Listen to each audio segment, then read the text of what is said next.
Good evening, and welcome to the March 8th, 2022 Guilderland Central School District Board of Education meeting. Would you all please silence your cell phones and stand for the pledge? I pledge allegiance to the flag of the United States of America and to the republic for which it stands, one nation, under God, indivisible, with liberty and justice for all.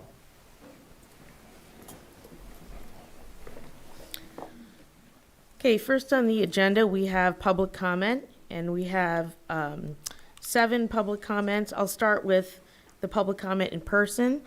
So we have Ms. Nicole Coonrat and Monica Murray.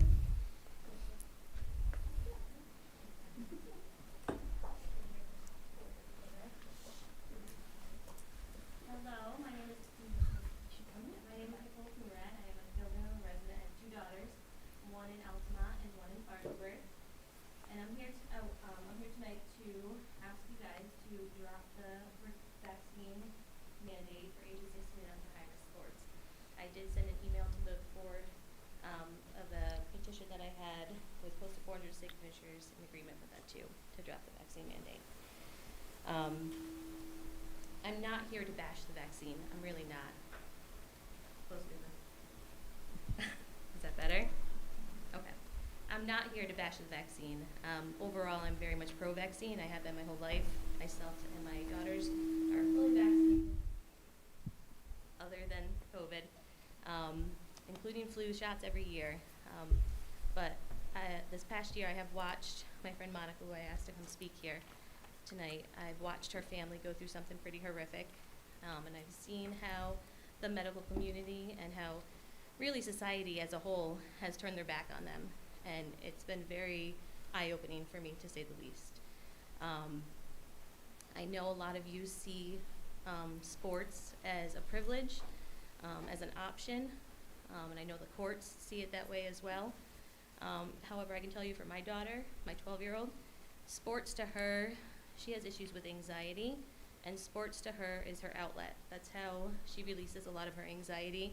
She feels better, her body as a whole, when she's exercising, when she's involved in sports. So for her, you know, it's not a privilege. It's a necessity for her to feel good about herself. So I did. I brought Monica here to speak. She's going to share her experience. I know a lot of you have very strong feelings about the vaccine, and I do respect that. Like I said, we're not here to bash the vaccine. We're just going to share an experience as to why we feel it's important that this vaccine is a choice for parents, a choice for a parent and a child to make together with guidance from their doctor, and that choice should not affect their experience at their public school. It just should not. So Monica, she's not from Guilderland. She's from a neighboring district. But again, she's here to speak and just share her experience. I thank you. I've spoken at a lot of board meetings sharing my daughter's story. When it first happened, we were wallowed up in why us, and now I do see an opportunity. None of you can go home and say you never heard of anybody, because we live right up in Charlton. We go to Burnt Hills, and it happened to us. So I appreciate your few minutes of time tonight. I did write it because I speak a lot, so I try to keep it on task. Here to share a story today of what happened to my daughter at 17 years old after receiving the first Pfizer vaccine. It's not a story of whether you should get the vaccine. That's a decision that only you can make. It's just a story about where there's a risk, there really should be a choice for each and every person. Last year, Rachel was faced with a tough decision as she was getting ready to start Albany College of Pharmacy. She had a full academic scholarship. She only had a little bit left to do. She was going in with tons of college credits and an attitude like a fierce lion. She could not wait to start at Adirondack Albany College of Pharmacy. New York decided to force the mandate, and it was never a question for her. She was excited to get it. On May 28th, she received her first vaccine. She was excited and happy about the day. Her dad took her to get the vaccine. The pharmacist stayed with her for a minute. He walked around the store. He came back to check on her, and she was on the floor having convulsions, unconscious. They called an ambulance from Boston Spa CVS, and she went to Saratoga Hospital, where she continued to have convulsions and unresponsive-like episodes and leg paralysis. They shipped her off to Albany Med. At Albany Med, she spent 5 days. She left discharged with a diagnosis of seizure-like activity, most likely due to the COVID-19 vaccine. She was left with no other answers other than let it run its course. Eventually it should pass.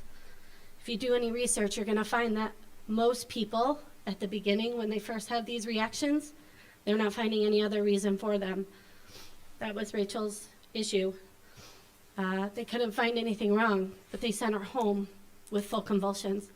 I prayed at night when she had convulsions that she would not die on me because they couldn't figure out what to do with her. The following months were full of seizure-like activity, tremors, head pressure, heart palpitations, chest pain, the feeling of ice running through her veins, loss of conscious, leg paralysis, brain fog, periods of slowed speech like she was having a stroke, and so much more. It was the most terrifying and horrific experience my family has ever been through, and to watch her suffer was horrendous. Numerous doctor visits, so many special tests, and we were left with no more answers than what we left from the hospital with. They don't know enough about the vaccine. Let it run its course. Unfortunately, the last 6 weeks, she's had almost a full relapse. Do the math, we're coming up on a year. Letting it run its course is getting old. Ms. Murray, we've passed the 3 minutes for some time. If you could wrap it up, please. The side effects are real, and Rachel's story is real. Please pay attention because it is happening to kids. There's a kid in Niskayuna. There's other students that are around. Don't place this mandate on children.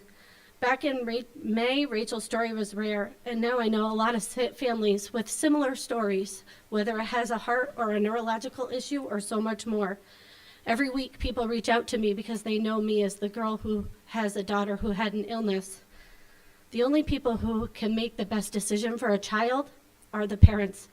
This isn't about what's right or wrong or whether a mandate should be forced. The mandate should be lifted. This decision is for the parents to make. Thank you for your time. Thank you, Ms. Coonrad and Ms. Murray. The next public comment is from Janice Slavic. She writes, I'm compelled to share this link to a new study on vaccine effectiveness for children ages 5 through 11.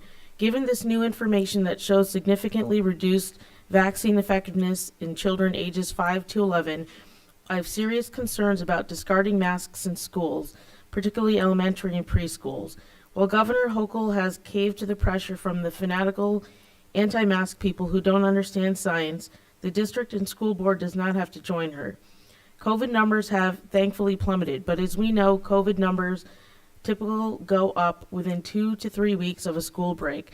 I cannot understand why we would not wait that 2 to 3 weeks to demask. In that time, the weather would ideally ease up a bit and allow for open windows, which would also make demasking safer due to increased ventilation.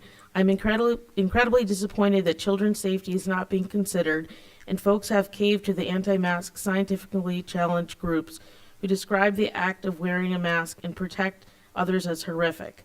I'm concerned that if yet another variant shows up, the same thing will happen and the anti-maskers will have their childish tantrums and skew facts to support their disturbing cause, and that you all will allow that to impact your decisions around risk and safety. I'm disappointed that our school community is placing politics and popularity over safety.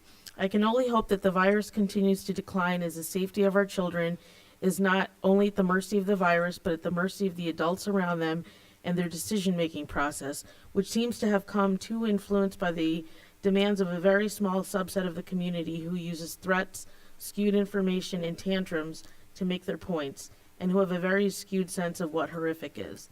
Thank you, be safe, and stay healthy. Janice Slavic.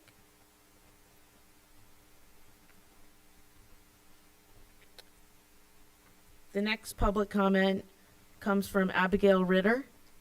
She writes, Dear board members, in light of the most recent data indicating that vaccinations available for kids ages 5 through 11 do almost nothing to prevent transmission of COVID-19, I encourage the Board of Ed to reinstate mandating masks at the elementary schools effective immediately. And she quotes, "The Pfizer vaccine is the only COVID shot authorized for that age group in the United States. It still prevents severe illness in the children, but offers virtually no protection against infection even within a month after full immunization. The data which were collected during the Omicron surge suggest." And that's from the New York Times. She writes, "Layered mitigation has been the only proven strategy to fight this airborne disease. Masking indoors where airspace is shared is critical to the health of our children. Sincerely, Abigail Ritter." The next public comment comes from Brian Sheridan. He writes, "Dr. Wiles and the Board of Education, on December 17th, 2021, I drove my children to school and was delighted to see a police presence. As you may remember, this was, quote, National Shoot Up Your School Day, a viral TikTok trend. While no advanced threat was directed at Guilderland schools, plans were set up very appropriately by the school board and the school superintendent. It was nice to see it involve the community police officers. At a recent school board meeting, 3 bright students spoke about the importance of gun safety. Their excellent presentation, as described by the Altamont Enterprise, was very similar to the guidelines recommended by the American Academy of Pediatrics. Educating children about gun safety, especially when a gun is in the household, should be done by all parents who own guns. But as we see in school shootings, this is clearly not the case. School resource officers are knowledgeable about guns and could provide this teaching. A bigger problem facing schools is figuring out why a child decides to take a gun and use it. Usually school bullying is to blame. Bullying occurs when a student's physical features, race, gender, medical disability, economic status, religious beliefs, political opinions, and many other reasons. As a practicing pediatrician, I speak frequently to parents about this very same topic.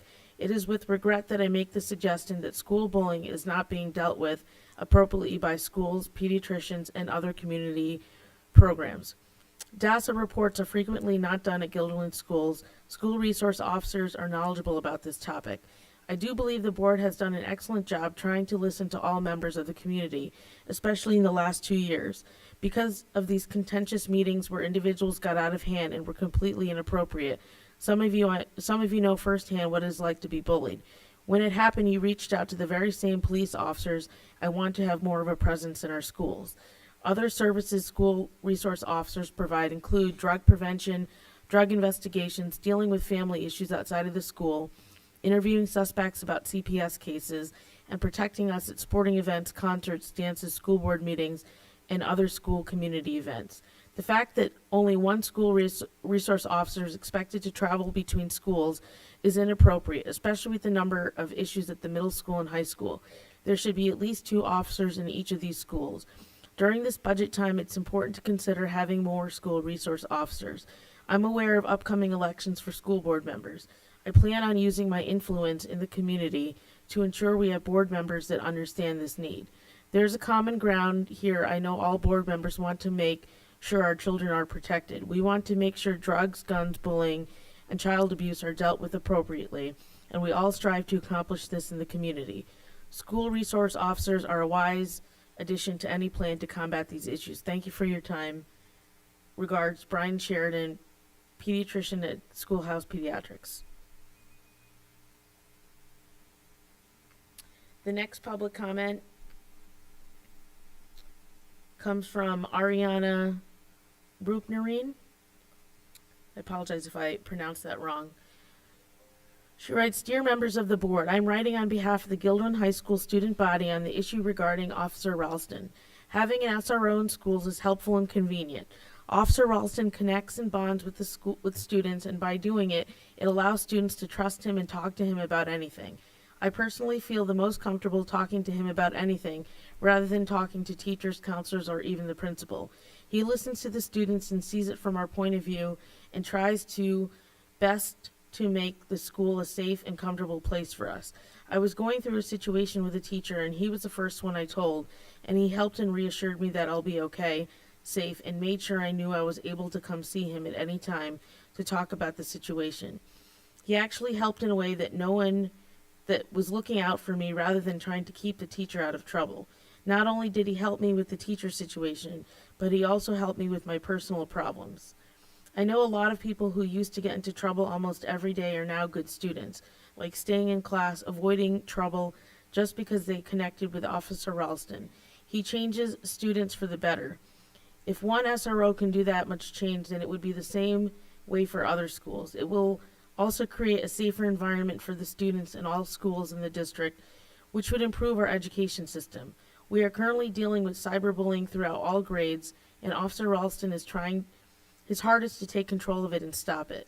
People are comfortable enough with him to tell him all of this and share their stories because of the welcoming atmosphere he has created.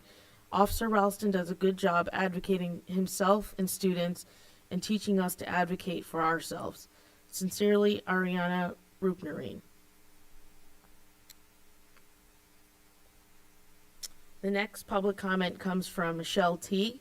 She writes, "Hi, I unfortunately cannot be at the board meeting, but would like to voice my opinion and concern over the vaccine requirement for student athletes.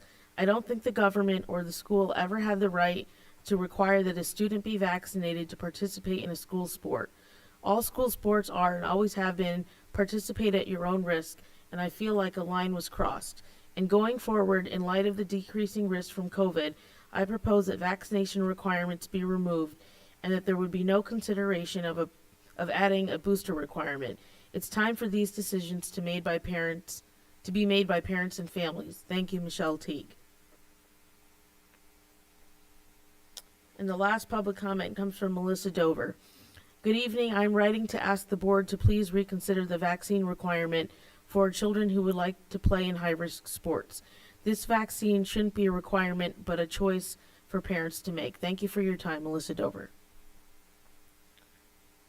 Are there any other public comments, Linda? Okay. Okay, so I think we are addressing the vaccine piece in the agenda under superintendent info, but we can move that information up to discuss it now if you're okay with that, Dr. Wiles. Sure. Actually, this item also included just a brief update on our COVID-19 protocols. I just want to say a little bit about the masking piece before we talk about the vaccinations, and then we'll finish with this item. I did have a chance today to speak with all of our building principals to ask them how it's going, because the change in the mandate was last week, Wednesday. And in a word, it's going very well. First thing I want to say was, it was, I think, difficult to get the announcement over the weekend, the prior weekend, that the mask mandate would be lifted on Wednesday, and students had to return from the break for 2 days. And I was initially worried that we would have, some challenges there, but our students and staff were terrific. They showed patience and willingness to wait till Wednesday, and we had no issues whatsoever with anyone not wanting to wear a mask on that Monday and Tuesday. And then on Wednesday, we had a healthy proportion of students who came without masks, but a healthy proportion that did. But as the day wore on, and as the week wore on, that proportion really has diminished. More and more students appear to be becoming comfortable taking off their masks, but certainly not all. So there are still students who wear masks, and we have plenty of staff who are as well. I've had no reports, and asked again about this today, of students feeling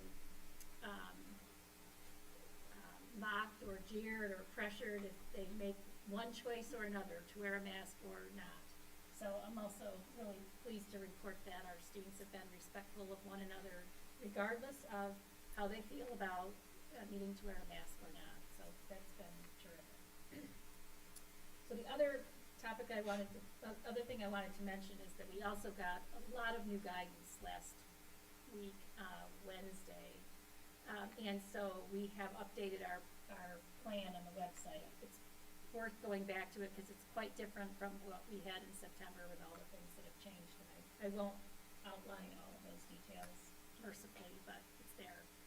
But there is one area, and we've heard from a couple in our community this evening about the resolution that the board passed back in September that required students to participate in high-risk sports during periods of high transmission to be vaccinated if they are 16 and over, or if they're under 16 to be vaccinated or participate in weekly testing. The resolution references following the guidance of the CDC and also the New York State Department of Health. And that guidance really did focus in on periods of high transmission, other word, the red zone under their old metric. Albany County there's now new metrics also given to us by the CDC. Albany County is now just a fraction of a point away from being in a low designation. So I wanted to bring this to the board's attention because the spring season is about to start. We do have two sports that are considered high risk, our unified basketball and also our lacrosse. It seems to me that given the low, they don't call it a transmission rate, they call it a community level, our medium, soon to be low community level in Albany County, that we would, even based on our resolution, no longer require vaccinations for participation in high-risk sports or the weekly testing.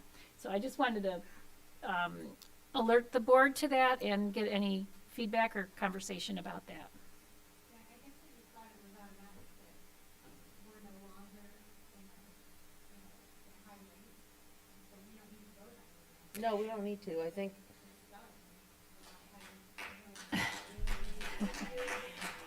Essentially, It's not us, right? It's the guidance, yeah.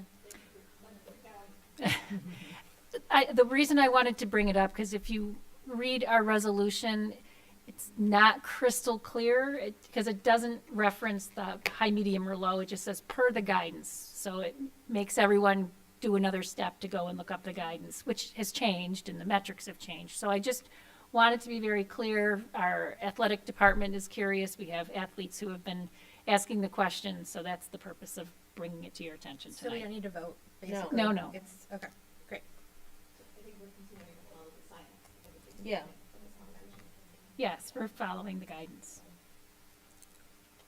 So that addresses one section of the public comments. The other public comments about asking about masks being reinstated again, just like with the vaccine. We're following the science that we're continuing to follow that guidance that right now we're in recommended but not required. And the couple of comments about the SROs, we have a memorandum of agreement that we'll be discussing later in the agenda about school resource officers, so we can discuss that there unless anybody has any questions or comments specifically to those public comments. Barb? We have had an SRO in the middle school and one at the high school. Because of budgetary constraints, we had to pull back on that. The one letter writer suggests an SRO in every elementary school, and I certainly wouldn't support that. You support that? I do not. Oh, okay. I do not. Middle school, if we have the money, fine. All right, so we can talk more about any details of that MOA with the SROs further down the agenda, because I think that's the first time there's an MOA. But otherwise, that addresses, I think, all of the public comments. So we'll move on to the next part of the agenda, which is our superintendent's draft budget presentation. So I'll turn it over to Neil and Dr. Wiles. That's right, thank you. Yep.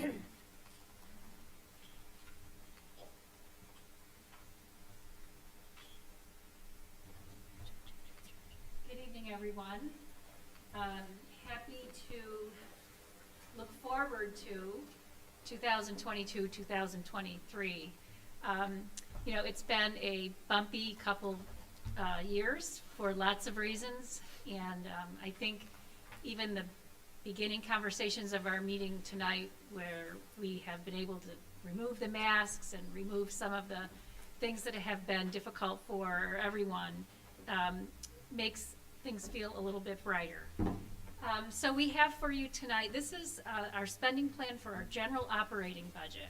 And I'm going to stress that a lot because there's lots of other resources that are out there that may or may not complicate our conversation. So Neil and I tonight are gonna focus almost 100% on our regular operating budget, and there will be other things, other funding sources that we can talk about at another time, but I just want to be real clear about that. So here is the first draft. I guess I need to underscore that as well. This is a draft. This will probably evolve a bit before the board actually adopts the budget that goes before the voters in May. So this is our first, whoops, jeepers creepers, I'm out of practice here. Here's the 4 things that we'll focus on today. We'll do a bit of some overview of our priorities in the budget development process. We'll talk a lot about the financial context for our budget development. We'll also talk about some recommended proposals or changes for 22-23, and then the next steps in our budget development process. So we have some key questions. These are not unfamiliar questions. They're the questions that drive our work each and every year. What are our priorities? What do our students need? What can we afford now and sustain into the future in our general operating budget? And then I do want to point out that we do think about how can federal COVID-19 funding support our short-term needs. So I plant that seed, even though that's not the primary focus of our evening. So the primary focus of our evening really is our mission, and the budget that we present is the financial representation of what it is we're trying to do each and every day. Of course, that culminates each year in our graduation ceremony, which is the high point of our year, to say to our students, you're ready to start the next chapter of your lives. And here is our mission statement. You know, I have shortened this lovely statement down to 4 words that I think do capture what we're trying to do, and that's about making sure all students, and by them we mean each and every one, all students are future ready for whatever comes ahead. And we know more than anything that future is really uncertain. We're living it now, we have been living it.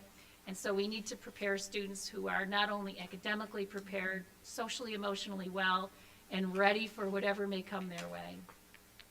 And our vision statement, this is the how we do it. It's about providing a safe and welcoming environment.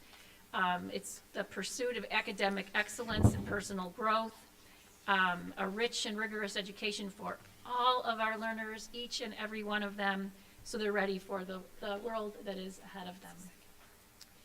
So in order to start to frame those priorities, we have been relying in recent years on a tool called Thought Exchange, which gives us the chance to ask people what their priorities are and to see what resonates in larger groups.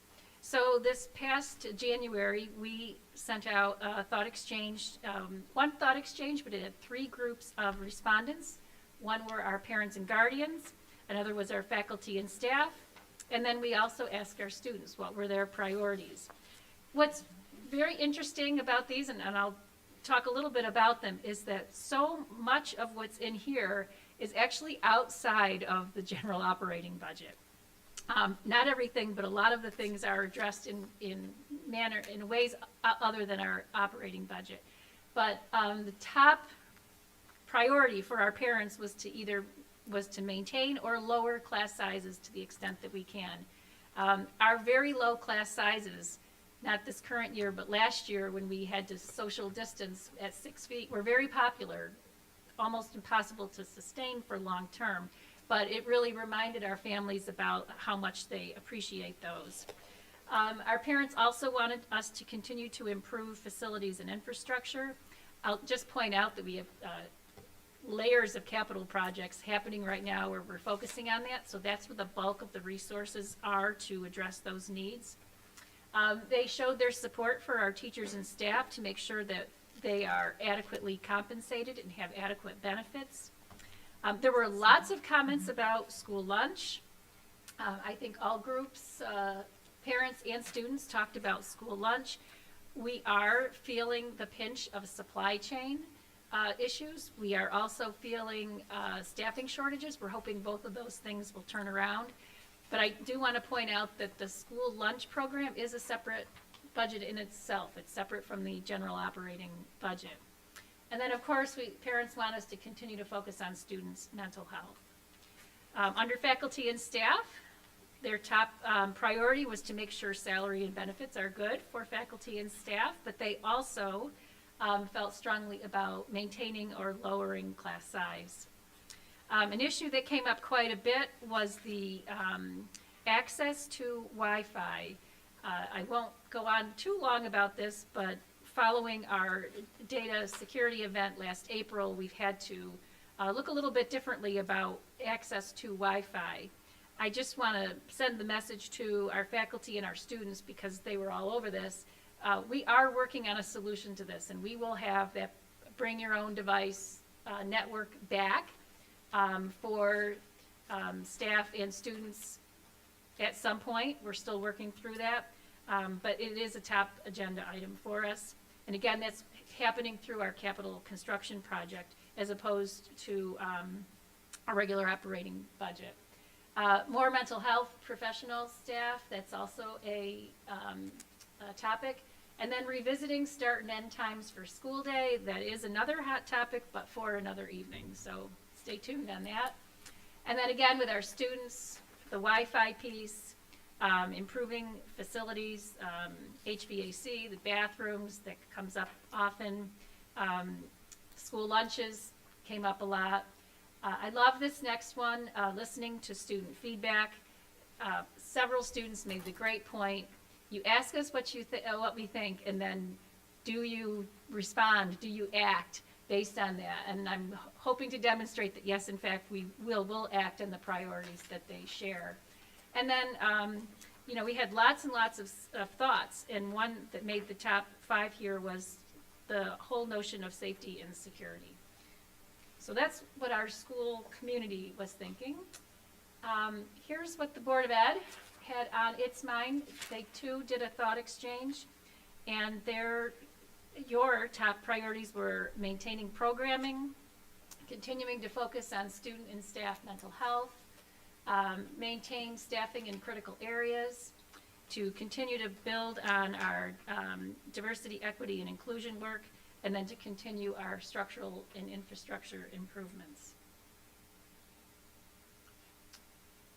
So when we're working on the budget, we have many steps. We actually started this back in October of 2021. What we do in the early fall, once we're back in school, is we start by looking at the decisions we made back in the spring and seeing how well they play out once we have a couple months of the school year underway. So we review our prior decisions, and then we begin looking at our student needs and projecting forward into the new year. We look at things like enrollment, student academic, where they are academically, what kinds of social and emotional supports do they need. We look at having a varied and rich program of study for students. And this year we looked a lot at student placements, and by here I'm referring to students with disabilities and their placements. And then we have to also look at non-instructional costs. There's a lot of costs associated with that, especially in this current climate. But we'll look at our facilities needs. That came up a lot again in our thought exchange. We're working through many of those through our capital projects. We've had many transportation challenges this year.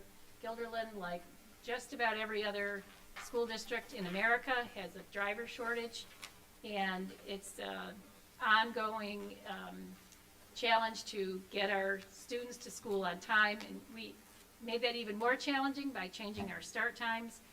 So we have work to do there. And then again, we have network security needs that we needed to address. But overall, when you see this budget, you'll see that we maintain or lower class sizes from our current levels, which is 21, 22. We do preserve all existing programs and services for our students. We preserve the social and emotional supports as well. We're maintaining our overall staffing levels, the budget to budget. We include support for technology leadership. This budget also reflects increased costs in areas outside of the district's control. Things governed, affected by inflation, supply chain, and so on.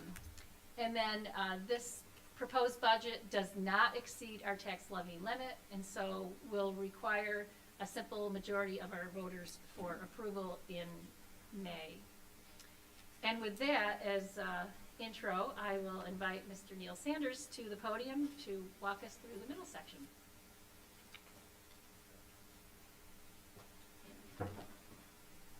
Thank you, Dr. Wiles. As Dr. Wiles indicated, I'll be talking more about the financial considerations in the preparation of the 2022-23 budget. We always start with looking back a little bit in terms of our current budget and where we are, and then moving forward from there. So our 2021-22 budget was approved on May 18th of 2021. The budget was $104,979,570. It was passed by 68% of the voters. Budget increase was 1.89%. The estimated tax rate increase was 1.28%. So just some facts about our school district. Our overall enrollment is just over 4,800 students. We have 931 employees, 713 that are full-time and 218 that are part-time. We have about 501 teachers, 402 support staff, and 28 administrators and supervisors. And there's a footnote at the bottom that tells you where the categories are for support staff, and that includes teaching assistants, teacher aid monitors, custodians, bus drivers, mechanics, maintenance workers, food service workers, office staff, technicians, and non-instructional supervisors. So they are all in that support staff category. We also need the barometer of our enrollment data, because this does drive a lot of our financial decisions in terms of how many students we have and are needing to serve and the resources that they need.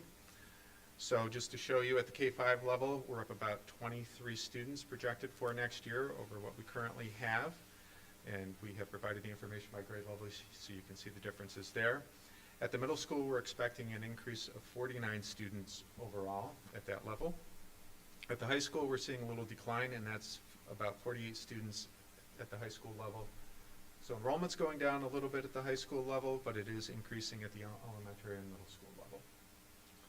So again, we're up about 24 students overall across the 3 school levels. I want to talk a little bit about what are the major factors influencing next year's budget. Start with revenues. Local revenues, one of the items that we have are classroom rentals, so we do have space in some of our buildings. Boces has been a renter of space in our buildings, running programs out of our buildings, and they draw students from our school district as well as other school districts for their programs. But they don't need as many classrooms as they have in the past, so we're looking at a reduction there in terms of about $63,000 of revenue that we're not going to receive because they need less classrooms from us next year.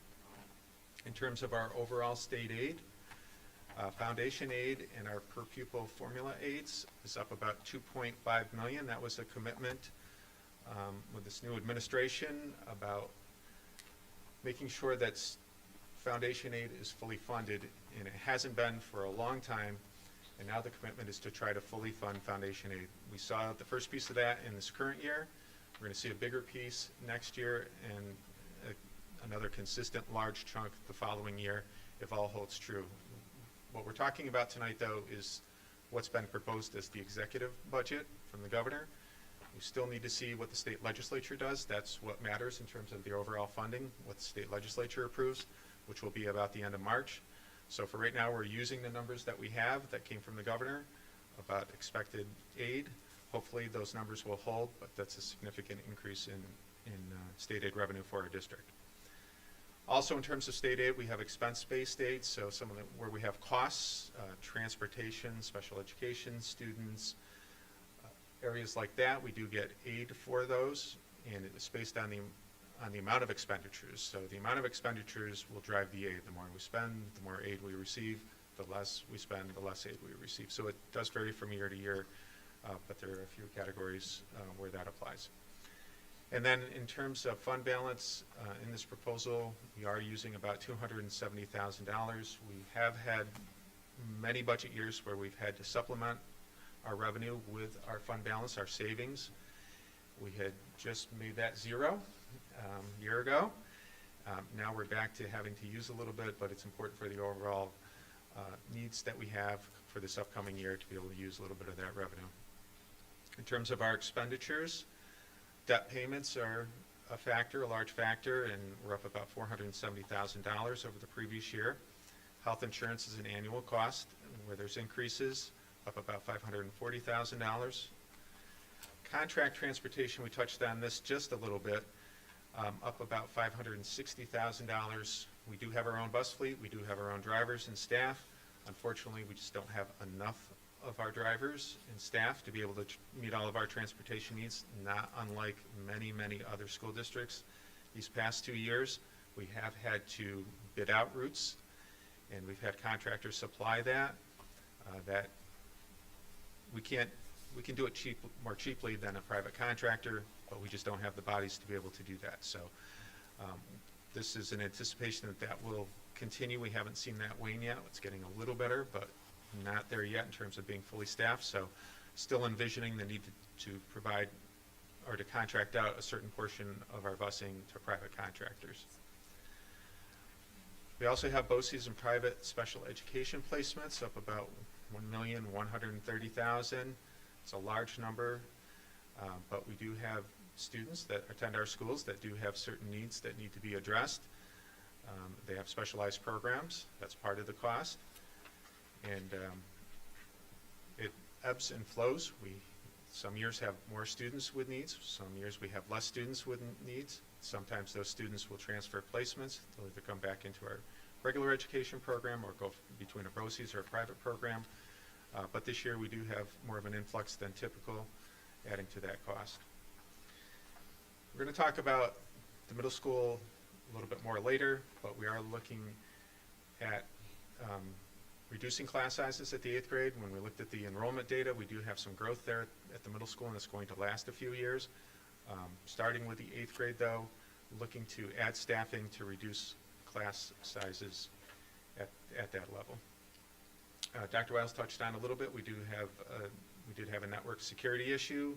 We needed to bolster our security, and there's really two components to this. One is on the technology side, which we've done a lot of work on in trying to make sure that we make the appropriate upgrades to our network security and maintain them at that level, and are able to maintain them at that level.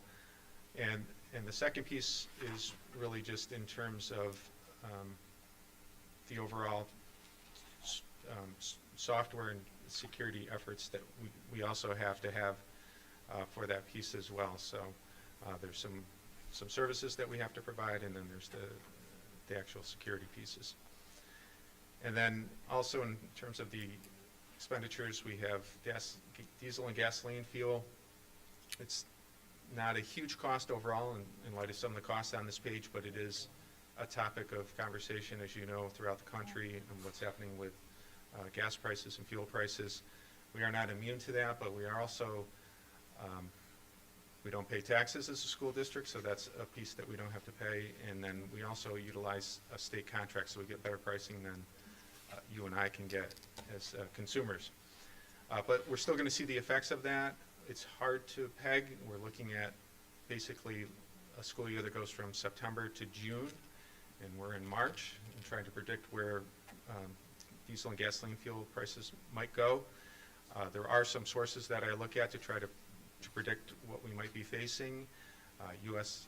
Energy Information Administration is one of those, and they come out monthly with looking ahead and trying to provide some insight into what prices might be doing on both a monthly and an annual basis. So as of today, they're still projecting that the price will drop in 2023. It's going up in 2022. So we'll probably have to revisit this number during the budget process and see what new information we have and how that might change going forward.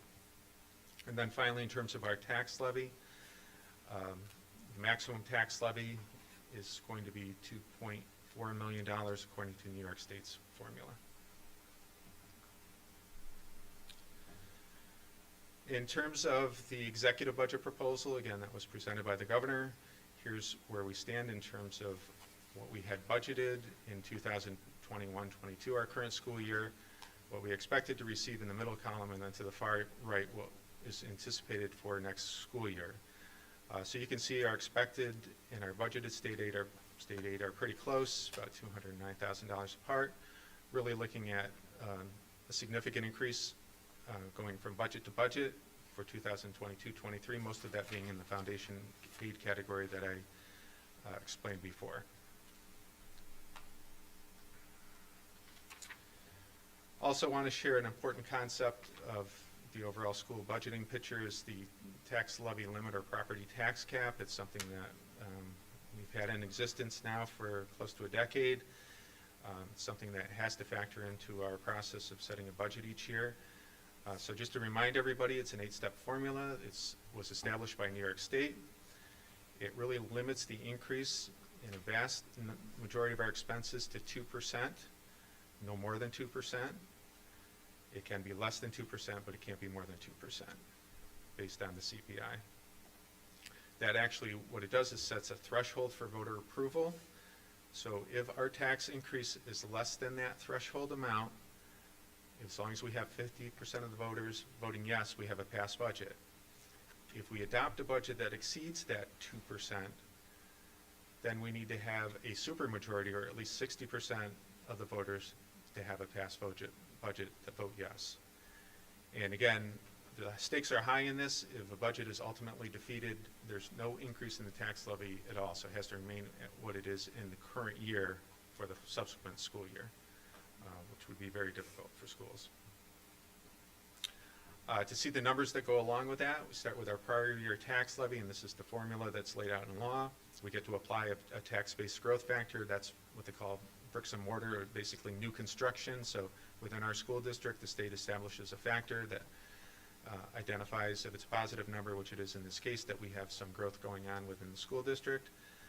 That increases our prior year tax levy amount, and in this case you can see from the formula, having that brick and mortar increase adds about $516,000 to the formula. We have to add in our prior year payment in lieu of taxes. We really only have one. That's $45,000, but it has to be added to the formula.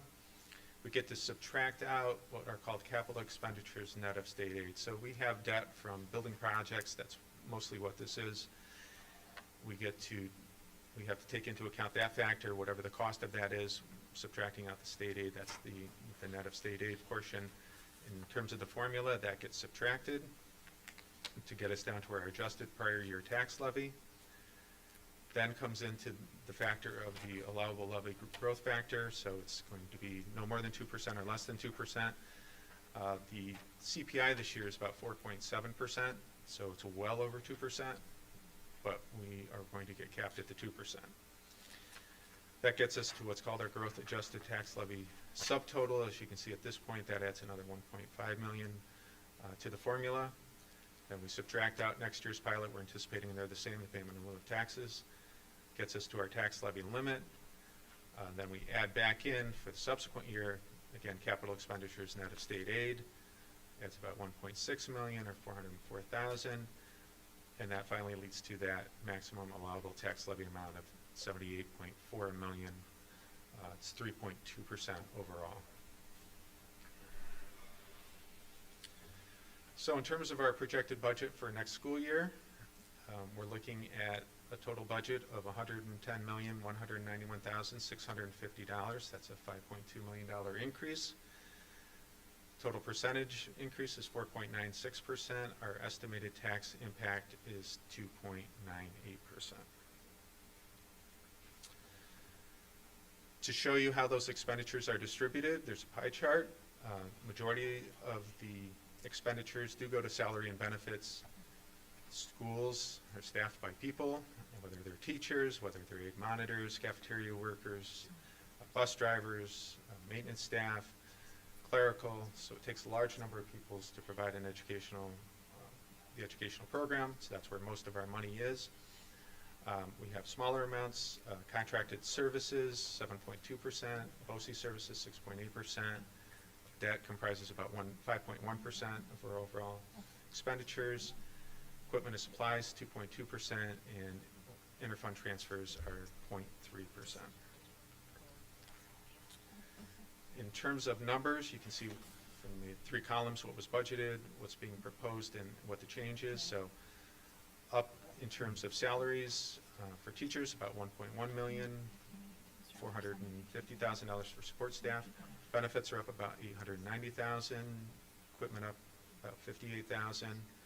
Supplies and textbooks, 92,000. Contractual services are up about 640,000. Boces services are up 1.5 million. Those placements we talked about earlier for students with disabilities, they're targeted to go into Boces programs, so they're behind that number, that increase.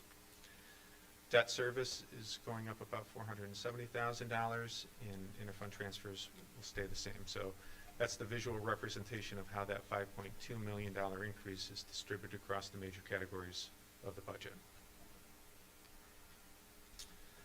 On the revenue side, for our local sources, as I mentioned earlier, we do have a decrease of about $62,000 there for lost revenue. Interfund transfers remain the same. Our state and federal aid going up significantly, $2.7 million. Appropriated reserves are staying the same. Appropriated fund balance going up about $270,000, as mentioned previously. And our property taxes are going up $2.3 million.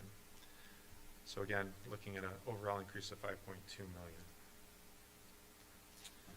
A little bit about fund balance and reserves, just to kind of keep that in mind, because this is our savings, and this is what will help us when we get into difficult times.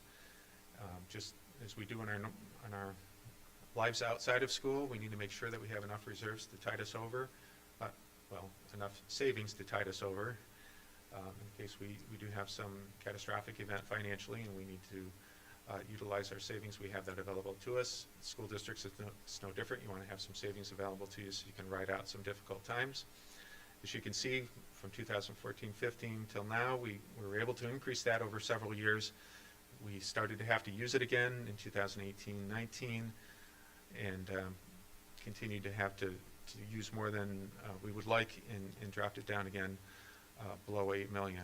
But although $8 million seems like a lot, it's not a lot when you're looking at a $100 million budget. So it's important to have those savings. In terms of our fund balance as a percentage of expense, the most recent data that we have available is from 2020. This is our suburban council counterparts and where we rank. We rank in the number 1 position, which is the least ideal position on this chart. It means we have the most limited amount of savings of any suburban council school. And while we're at 9.9%, many of over half the suburban council is over 20% in terms of their savings. So they certainly have more ability to withstand some significant financial events, be able to smooth that over and ride that out without having to make a lot of difficult decisions in terms of their budgets, in terms of laying off staffing or increasing class sizes, those types of things. We're in a more precarious position by having less resources available. It's something we've tried to work on and tried to get down, made some progress, but we're well behind our suburban counterparts, and it's hard to catch up at this point. But that is a focus of what we've talked about, making sure we have a sufficient amount of reserves or savings available in the event that we do have an economic downturn. We can survive that and keep our strong educational program going. And that's a key component of having adequate savings. In terms of the tax levy impact, our proposed budget, as you can see, $78.2 million. The $2.2 million increase in the levy turns out to be a 2.98% percentage impact. It's less than our maximum allowable by law, which is $78.38 million. So we're $166,000 under our cap at this particular time. So just wanted to make that point clear. We're typically at the cap, but we're a little bit below in this particular budget. Talk a little bit about historically where have we been with our budget votes and approval. We do have good support in our community, strong support in our community. You can see that from the chart. It's gone down a little bit in the last few years, but still very good in terms of our overall voter support for our budgets. And so you can see the data there, what our levy increase and tax levy limit increases were in those years as well. And I'll turn it back over to Dr. Wiles to talk about anticipated changes.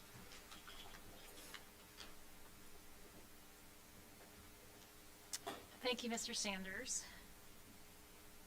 So I just want to highlight some of the larger pieces in a little bit more depth. So one of the major cost drivers of this particular budget really does fall in our special education arena. As Mr. Sanders noted, we have some significant increases in our out-of-district placements, and those are really in these three categories around the related services that some students require, private school placements, and Boces placements. The vast majority of the increase is connected to a collection of programming that we need that is offered through the Boces. And in this particular year, we've had several students with very highly specialized needs who moved into our district. And they are now our residents, and it is our obligation and our responsibility to make sure they have appropriate programming. So it is a significant increase for this year, but we have really no choice but to serve our students and to serve them as best we can.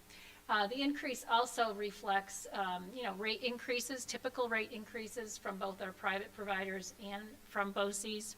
And this has been complicated even further, not just here in Guilderland, but really across the state.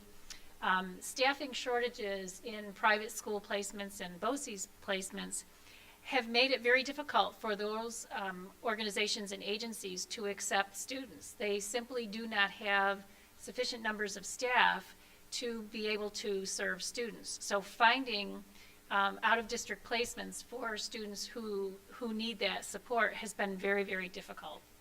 So it's kind of a perfect storm for us this year around meeting the needs of students in a time when the options are really more and more limited.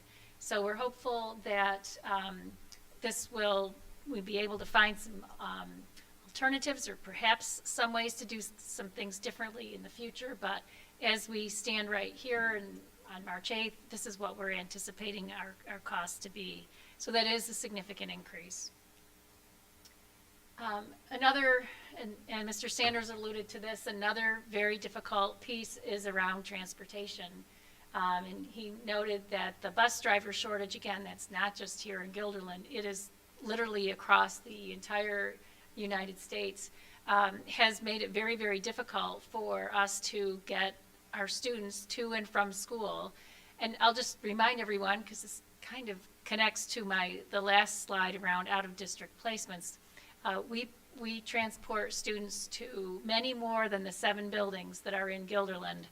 We have private schools, parochial schools, and other out-of-district placements for students with disabilities. So it's well into 60 plus runs that we need to staff each and every day. And then there is the realization around fuel costs. We know they're very, very high at the moment and climbing. But this is more about uncertainty, and Mr. Sanders alluded to that as well. It's very hard to predict what gas prices will look like, starting in September when we are here in March. So as I note here, we're going to have to watch this closely as the months go forward. And I guess I'll just say as a caveat that I'm not sure that the data we have in April for the board will be that much more accurately predictable for the upcoming September. So this is an area we're going to need to keep a close eye on. And then again, another significant cost driver is around our network security, both hardware and software. You see, we've had to respond to last year's data security event. Honestly, I think this is a terrific investment. The world of cybersecurity is even more perilous today than it was a year ago. So this investment in state-of-the-art network security hardware and software is a good thing. However, we also have cybersecurity insurance to protect the district in case there is an event. And just as flood insurance goes through the roof when a community has a hurricane, so does for the whole field.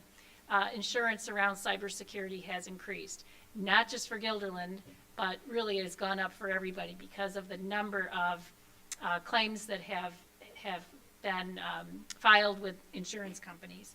So there too is another significant increase in our costs. I do want to talk a little bit about our class size averages for next year.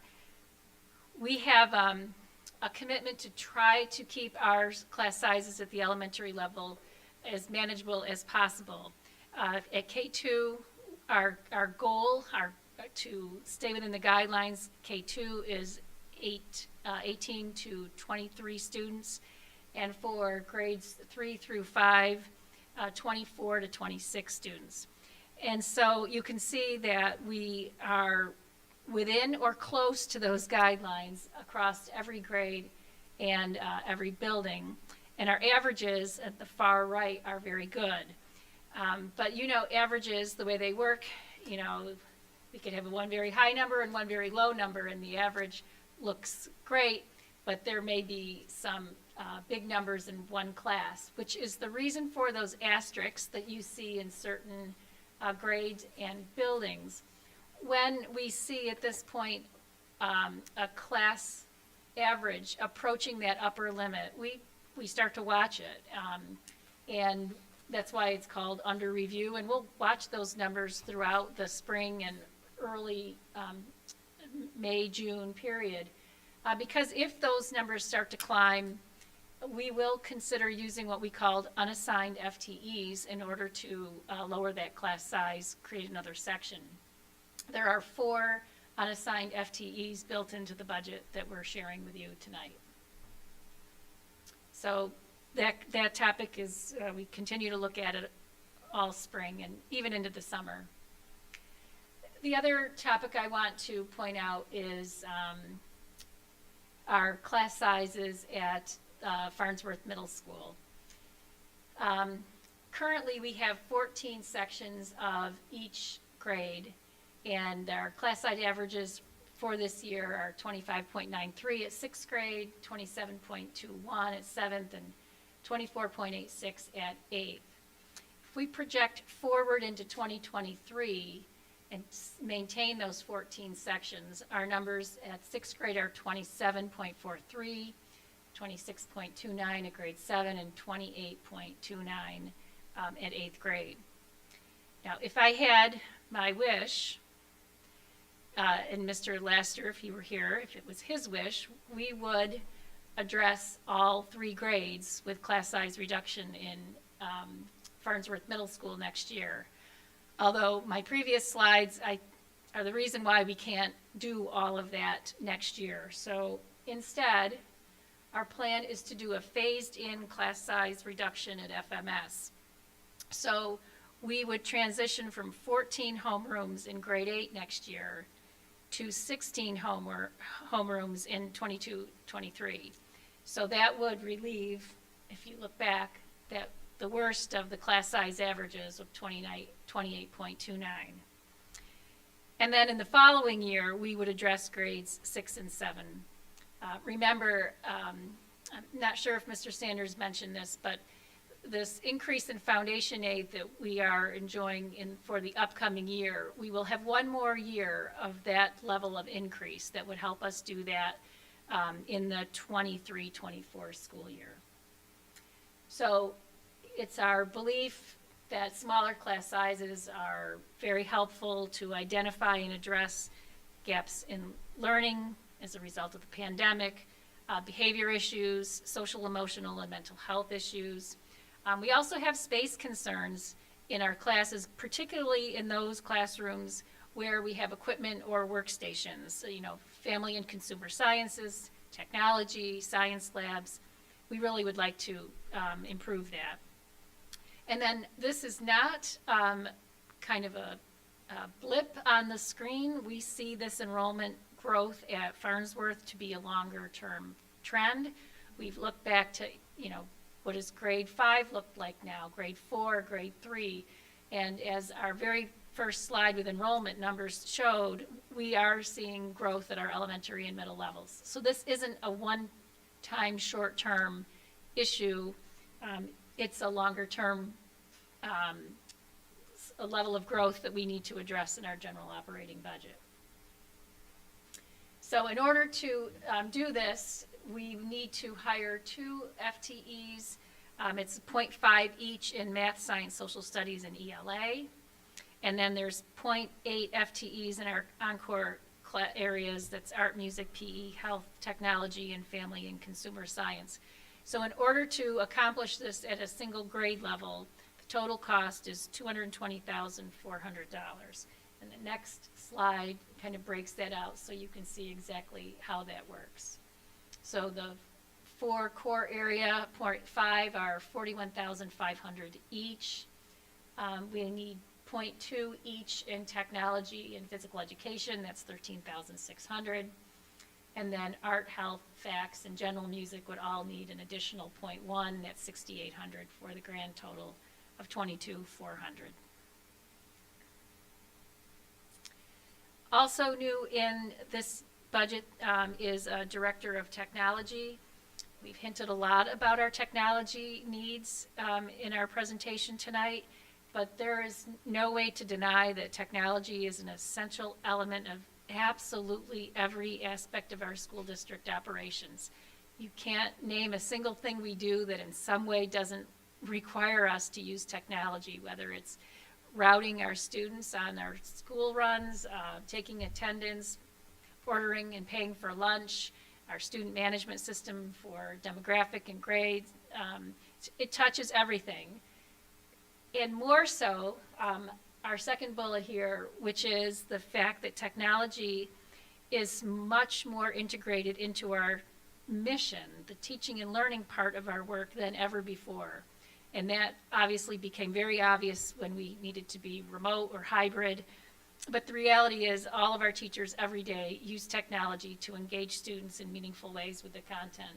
And when it's not working or not working right, it does affect what happens in our classroom. So we're hiring a director of technology. We're actually well into that process right now. And the expectations for that director will be to lead a process to define and communicate a vision for technology into the future. Of all of the things that we do, how we think about, use, and plan for our technology, we need a person who's really good at looking and forecasting what is coming. But we also need to have someone who will provide leadership to assure the security of our network, to provide supervision and coordination and leadership to our technology personnel, and then to provide oversight and coordination of technology needs, our hardware, our software, and our various resources, things like capital projects and E-rates. The world of technology is very complicated. It's a high-cost item and really does require leadership. As you know, we've been working through the hiring process. We've had 2 rounds of interviews. Mrs. Slack was our board member representative on that committee. We're getting down to round 3 or 4, whatever we're up to, Mr. Johnson, on Thursday with the district office team. We have not yet made a selection. However, the position was posted at a salary of $115 to $135, and we'll be working within that depending on who the successful candidate is and how much experience he or she might bring to the table. So each year, I talk about what we would do should we have more resources come our way. And I only have 2 things here tonight. The first is continued class size reduction at FMS. This has a steep price tag. If we had an additional $220,400 come our way, I would recommend to the board that we look at grade 6, reducing class size next year, going from 14 to 16 sections in grade 6. If we got double that, I would look at 7-2. I think that's a lot to hope for, but hope does spring eternal. And the other item I'll put here is to reduce the use of our fund balance. I think Neil's 2 slides showing our status with our fund balance, both how we have evolved over time and our relative comparison to the other districts in the suburban council, speak to the importance of making sure we're preparing for what could be difficult times ahead. This is a short list because they're big items. That could change, I suppose. The other piece I just want to foreshadow, our leadership team does a great job bringing forward recommendations during what we call stage 2 of our budget. And these are things that they would like for us to consider adding. And I believe that we've shared enough information, at least to get started tonight, to show why we couldn't add in all of those things and stay within the tax cap and, you know, have reasonable increases and so on. But a lot of the things on this particular slide can be funded through our COVID-19 federal funds. So things like adding staffing around English as a new language. We do see increased needs in this area, some of them driven by additional students, some of it driven by the impact of last year when so many of our students were remote or hybrid, and many of our ENL learners were fully remote last year. We're also suspecting that fewer of our students tested out of the ENL services continuum just because of the circumstances that we were in for the last 2 years. So these are areas that we would consider, as is a 1.0 FTE reading teacher at Linwood. Our elementary principals have done an analysis of where students are across the district in terms of their reading benchmarks, and we do have a need at Linwood. Similarly, the high school would like an additional 0.3 of a science teacher to help with scheduling, but also to provide some academic intervention services in that area. And similar for a 1.0 math AIS teacher at Farnsworth Middle School. So all of these things are on our mind. They are all possible. They will not impact our operating budget. The one thing we need to keep in mind is that federal dollars will go away. And so if indeed we do these, they have to be for needs that are not long-term. If they turn out to be long-term, we'd have to find a way to get them in the general operating budget when those federal dollars run out, which is they need to be encumbered by September of 2024. So we have a little bit of time. Most importantly, though, we are every day still uncovering more information about our student needs. And so we don't simply want to spend all the federal money all at once to find out a year from now that, boy, we really missed something in our students that comes to light as we've gone through time. We want to have some resources available in case we identify some new needs. So we're continuing to look at benchmark data. We're continuing to gather data from at the building level to see what makes the most sense going forward. So our proposed plan, as always, we try to think about support for student needs over the long term. So we're trying to be conservative in that respect, but also responsive to our student needs. I think we need to presume that we're going to continue to have to recover from the many repercussions of the pandemic, some of which we see and some which may not yet come to light. We want to be responsive to our community interests, hence the thought exchange. We also want to respect our taxpayers. This has been a rough go, so we want to be mindful of what we're asking them. And then lastly, I just want to point out that there's a lot of unknowns here today. One is we don't have the final state budget. That will be done by the legislature and then approved by the governor sometime on or about April 1st. So we don't know where our actual aid will land. Fuel costs, we've talked about. We'll need more information. Don't know where that will land. And I think even though we are seemingly turning a corner on the pandemic, we're still in the pandemic. If no one has declared it over, we just need to be ready if new issues come up. So we're keeping that in mind. All right, so next steps. Next week, on the 15th, we'll have our leadership team here, and we will have a question and answer session. Board members, you'll have the first chance. So you have between now and next Tuesday to plow through the many stacks of materials we gave you tonight. Think about what questions you have for anyone on the district office team or any of our administrative team leaders. We'll have everyone here. And just so you know, this evening we also sent out a message to our community inviting them to come next week. They can come and ask questions in person if they'd like.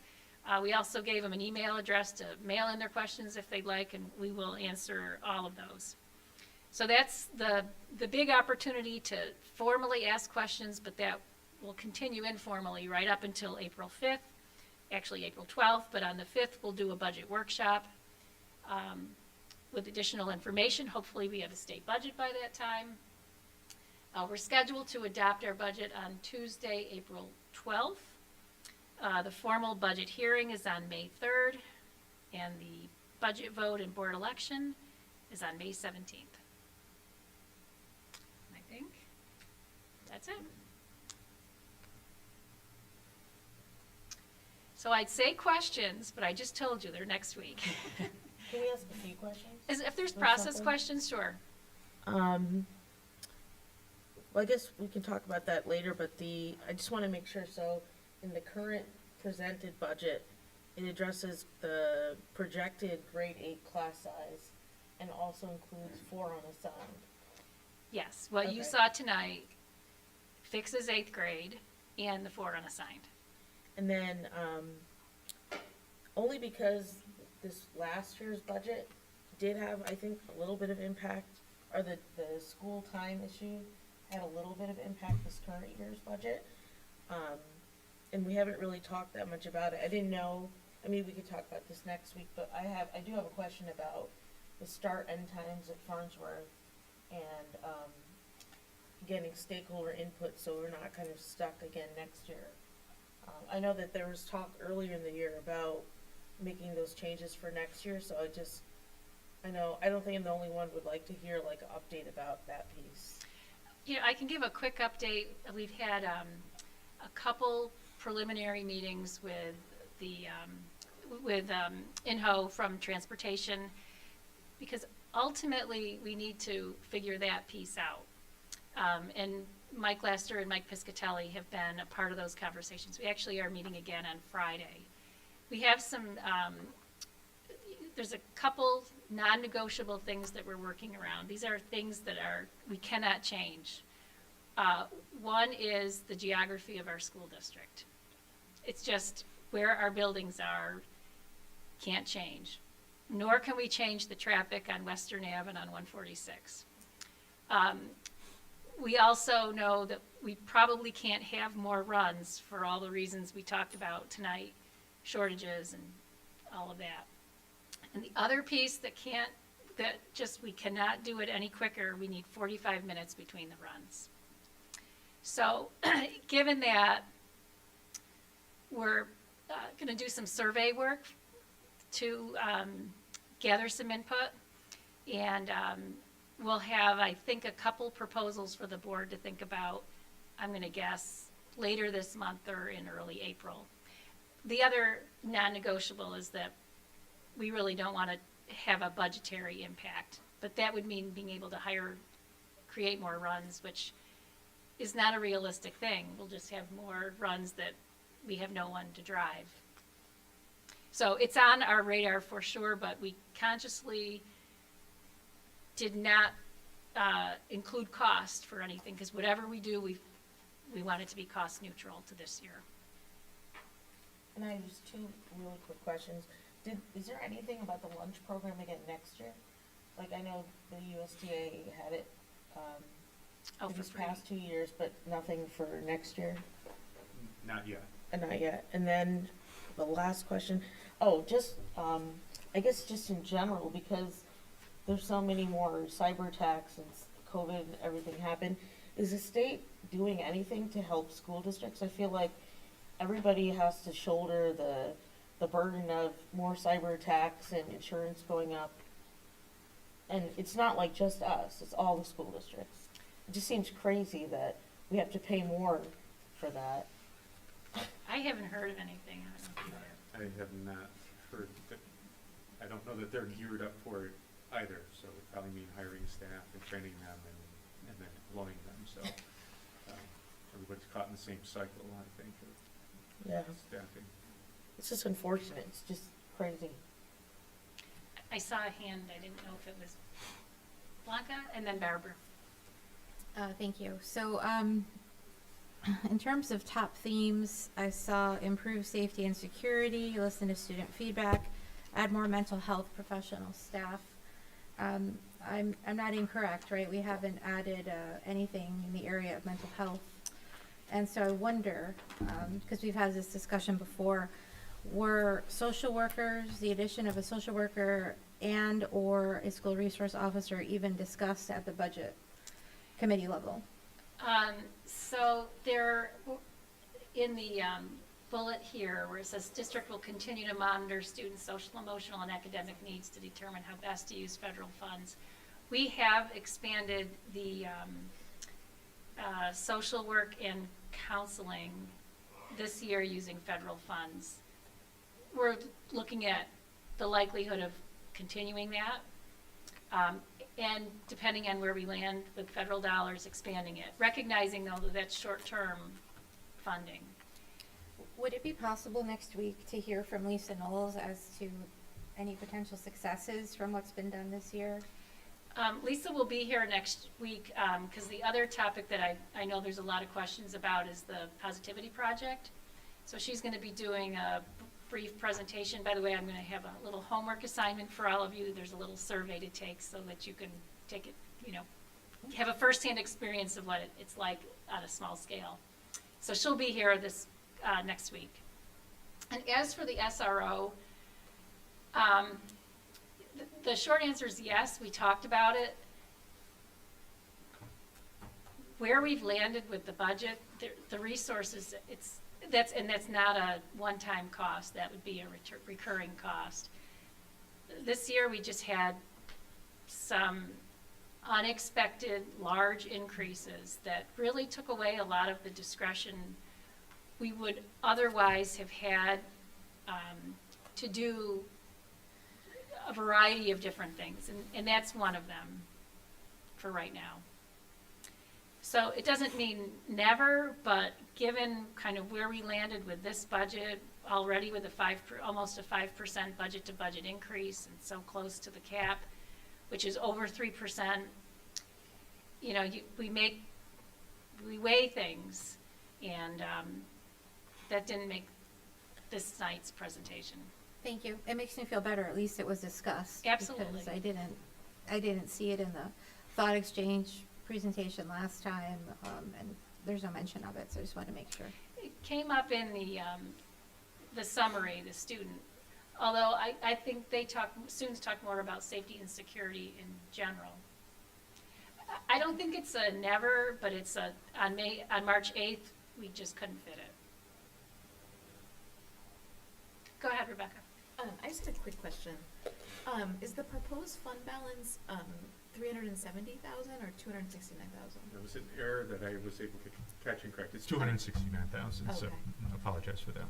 And then last year it was 0. Correct. What was it the year before?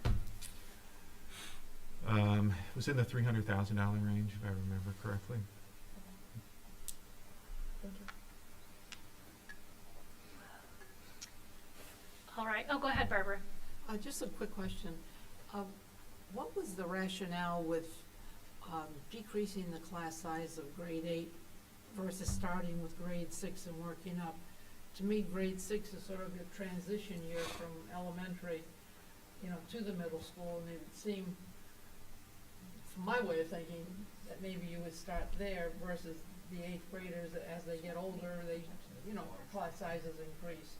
But was there any particular strategy? As I said, to me, 6th grade if you're gonna transition, you know, maybe a starting point instead of 8. I agree with you that it'd be nice if we could do it for all the grades, but if we can only pick one. Our 7th grade right now is enormous. Those classrooms are full, full, full.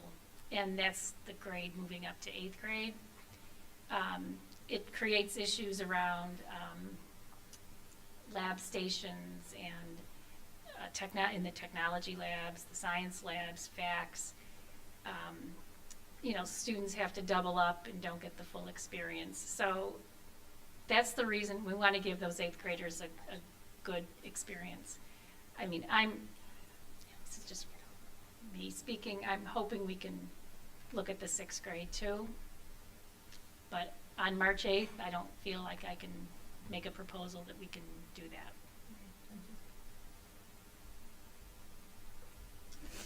All right, we'll look forward to questions from the board and the community next week. Okay, thank you, Dr. Wiles and Neil. Next on the agenda, we have the consent items.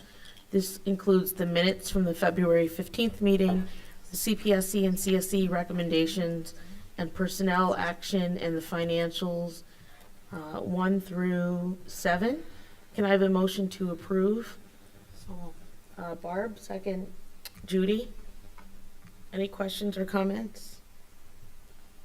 All in favor? Aye. Aye. Gloria voted too. Is Gloria still there? Yes. Oh, okay. Passes 9-0, thank you.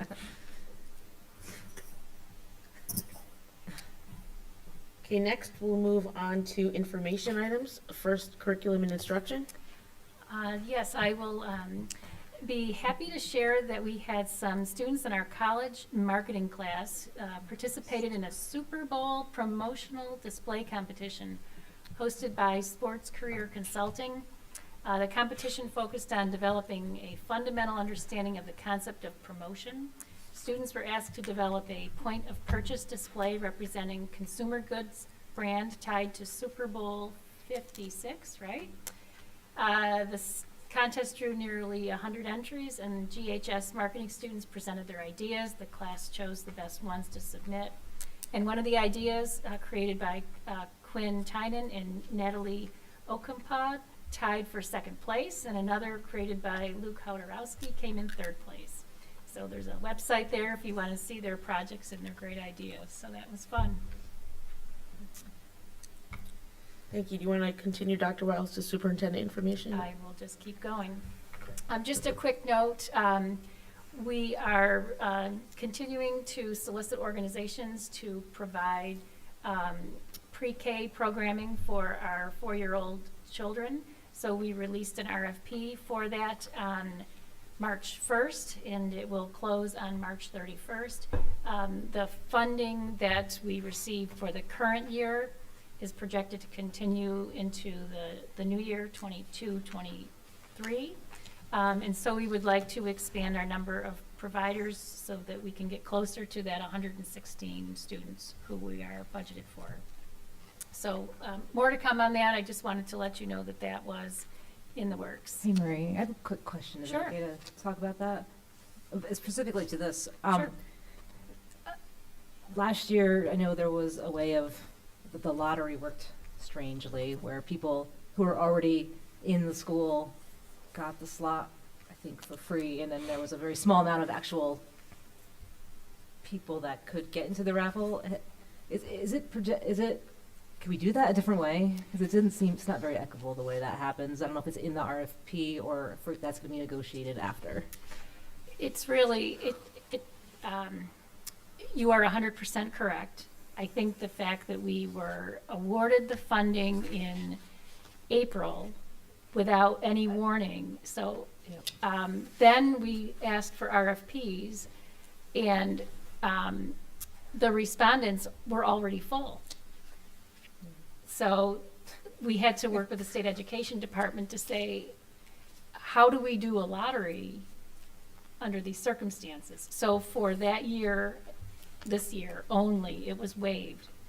So this year there will be a lottery, It's hard to predict what it will look like because I don't know how many respondents we'll get or if we'll get to the full 116.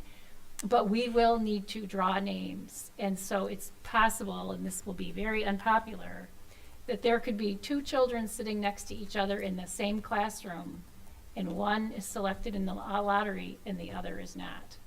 Now, if we don't have enough proposals, if we can't fill them all, then everyone in a particular program will probably be funded, because we don't want to send the money back. But it's a very bizarre arrangement. I don't know what else to say. That's more equitable than having people that have the money to pay for already to Yes. not to eliminate that bill for them and not let somebody who doesn't have the money already to get into the school. So Last year was a timing issue, right?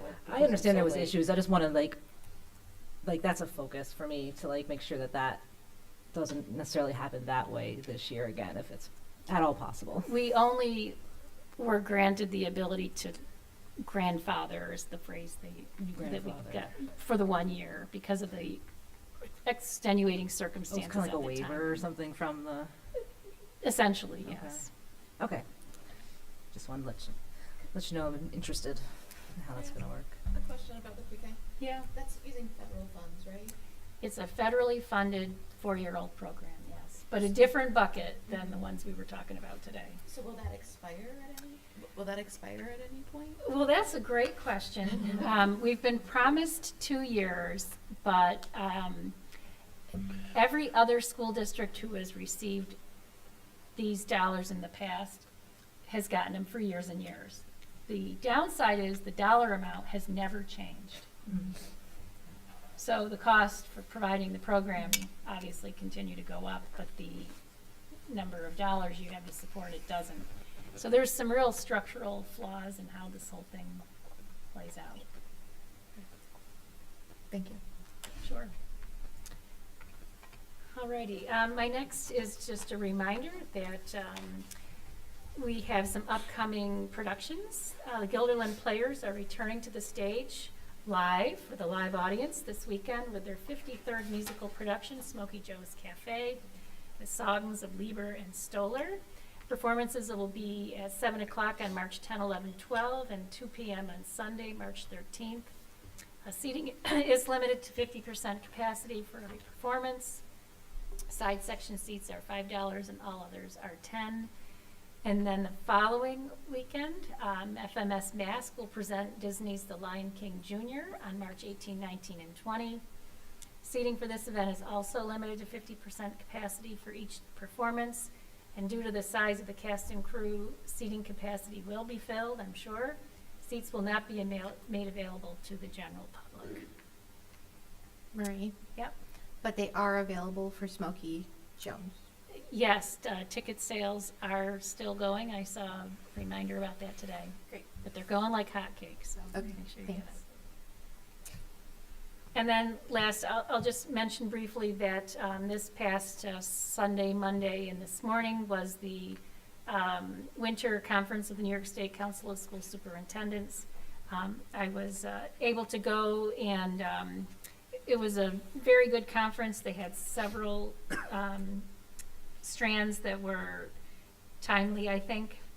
The first one was the joy and celebration of the superintendency. I thought that was an interesting one. But then we also had a strand looking at the lessons of the past year in the COVID experience. Social emotional wellness of students, staff, and self was another topic. We also looked at student empowerment through engagement and connection. I actually went to an excellent session from Thought Exchange on engaging students and how we can do that better, and picked up some good things. And then there was another strand on diversity, equity, inclusivity, and lastly on effective advocacy. So it was a good conference, full day, learned a lot, and was happy to be able to go. And that's my report. Thank you, Dr. Wiles. Next, we have board president information. The first thing listed here, we have 3 policies to look at. A through C. I don't know if anybody on policy has anything in particular that you want us to focus on. Just old policies No. we're updating. Okay, thank you. Next is the a reminder of the Board of Ed workshop schedule that was mentioned before.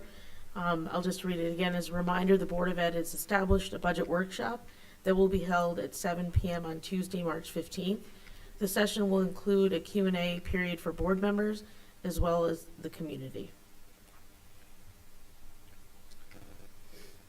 Next, we have the Capital Region Boces budget and board election vote. The 22-23 Boces budget and election will take place on Wednesday, April 27th.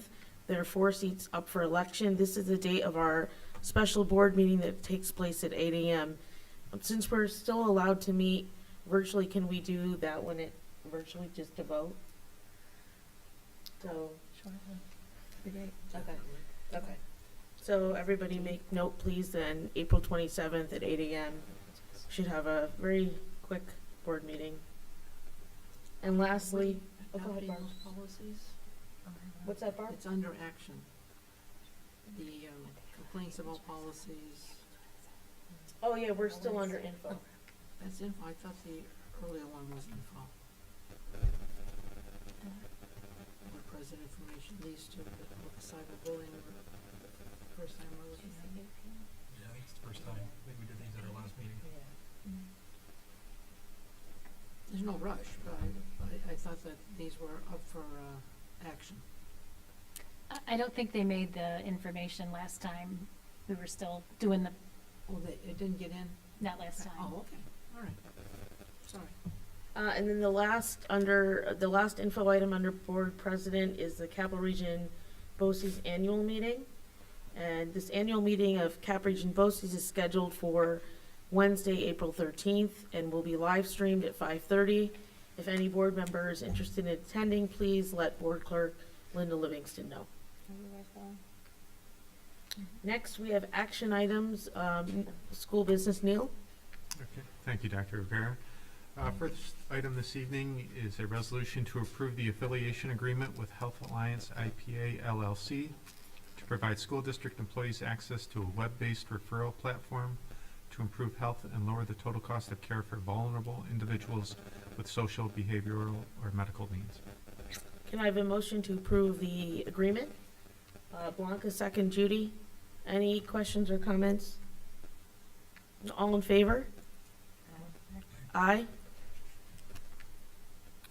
Next is a Passes resolution to 9-0. approve the classroom rental agreement with Capital District Ymca to operate an after-school children's program for the 2022-2023 school year. Can I have a motion to approve the agreement with the Capital District Y? Nate, second. Barb? Any questions or comments? All in favor? Aye. Aye. Passes 9-0. Next is a resolution to approve,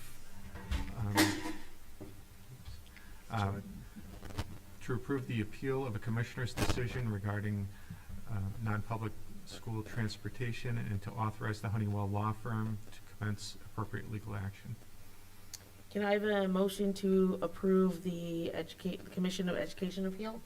Judy, second. Kim, any questions or comments? All in favor? Aye. Passes 9-0. And then finally this evening is a resolution to approve the establishment of a caring closet for Guildhall High School students funded by donations from a network of community sponsors. Can I have a motion to approve the donation for the establishing a caring closet? Barb, second. Rebecca, any questions or comments? Just thank you. This sounds really awesome. I think I saw something online about this, so this is really great, and this is brand new.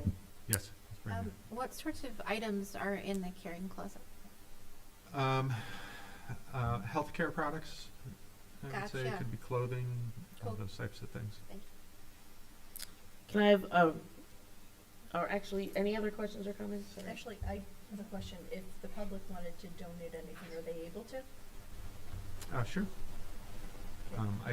The donations are gonna go through the high school, so I think this is the first step, is to get the system set up and operating, and I'm sure there's probably gonna be outreach from the high school community.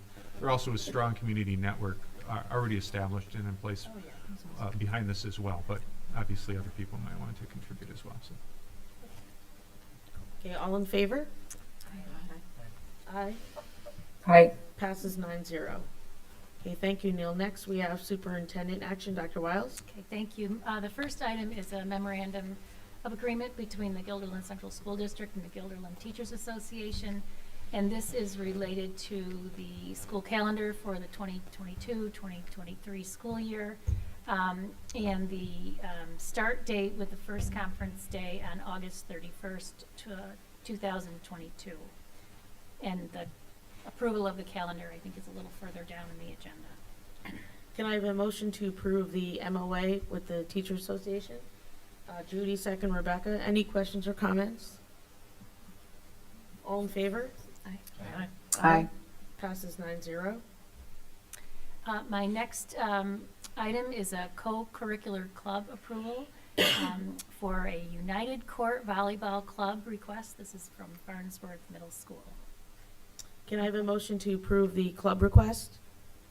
Barb, second. Kim, any questions or comments?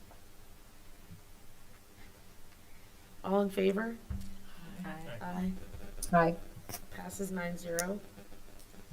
And my last item is the request to approve the memorandum of agreement between the Guilderland Central School District and the Town of Guilderland and the Guilderland Police Department.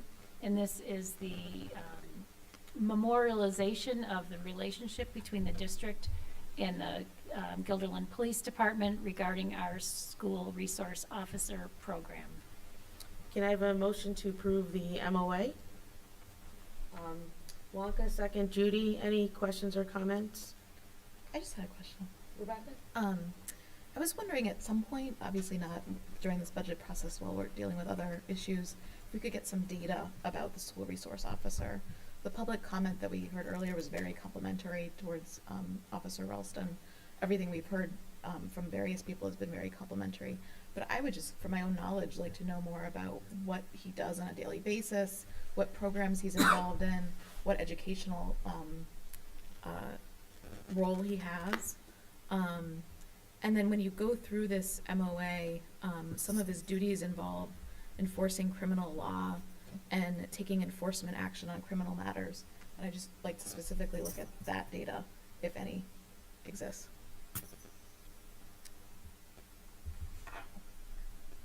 It might be helpful to have Sean or the chief or somebody come in to answer those questions, or no? Is that appropriate?